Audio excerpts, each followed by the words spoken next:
ஆந்திரா ஸ்டைலில் சூப்பராக ஒரு பொரியல் ரெசிபி பண்ண போகிறோம். தோசை, சப்பாத்தி, பூரி, வெறுமனே சாதத்தில் கலந்து சாப்பிட்றதுக்கு கூட சூப்பராக இருக்கும். லஞ்ச் பாக்ஸ்க்கு நீங்கள் பேக் பண்ணுற மாதிரி இருந்தால் இது பர்ஃபெக்டான ஒரு ரெசிபி.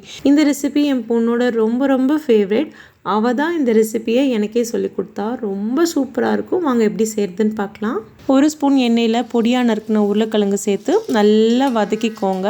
கிட்டத்தட்ட அது நல்ல ஒரு பொரியல் மாதிரி வதங்கி வந்துடணும். அது ஒரு பிளேட்டில் மாற்றி வச்சுக்கோங்க. அதே பேனில் அதே எண்ணெயில் 1/4 கிலோ வெண்டைக்காய் கொஞ்சம் உப்பு சேர்த்து நல்லா வதக்கிக்கோங்க. இதுவும் நல்லா வதங்கிடணும். உருளைக்கிழங்கும் வெண்டைக்காவும் நல்லா சாப்பிட்ற அளவுக்கே வதங்கிடணும். ஒரு ஸ்பூன் எண்ணெயில் கடுகு, சீரகம், கொஞ்சம் கடலைப்பருப்பு, கருவேப்பிலை, ஒரு 10 பல்லு பூண்டை பொடி பொடியாக நறுக்கி உள்ளே சேர்த்துக்கலாம். உங்களுக்கு காரம் வேணும்னா பச்சை மிளகாய் சேர்த்துக்கோங்க. எனக்கு காரம் அதிகம் வேண்டான்னு நான் சேர்த்துல. பூண்டு நல்லா மொறுன்னு வதங்கினதுக்கு அப்புறம் ஒரு பெரிய வெங்காயத்தை நல்லா நீல வாக்கில் கட் பண்ணி உள்ள சேர்த்துக்கோங்க. அது நல்லா வதங்கினதுக்கு அப்புறம் கொஞ்சமா உப்பு, மஞ்சத்தூள், 1 டீஸ்பூன் மிளகாய் தூள் சேர்த்து நல்லா வதக்கிக்கலாம். இது நல்லா வதங்கினதுக்கு அப்புறம் 1 ஸ்பூன் மல்லித்தூள், நம்ம வதக்கி வச்சிருந்த வெண்டைக்காய், உருளைக்கிழங்கையும் சேர்த்து நல்லா ஒன்றா கலந்து விட்டுடுங்க. அவ்வளவுதான், செம்ம டேஸ்டியாக இருக்கும்.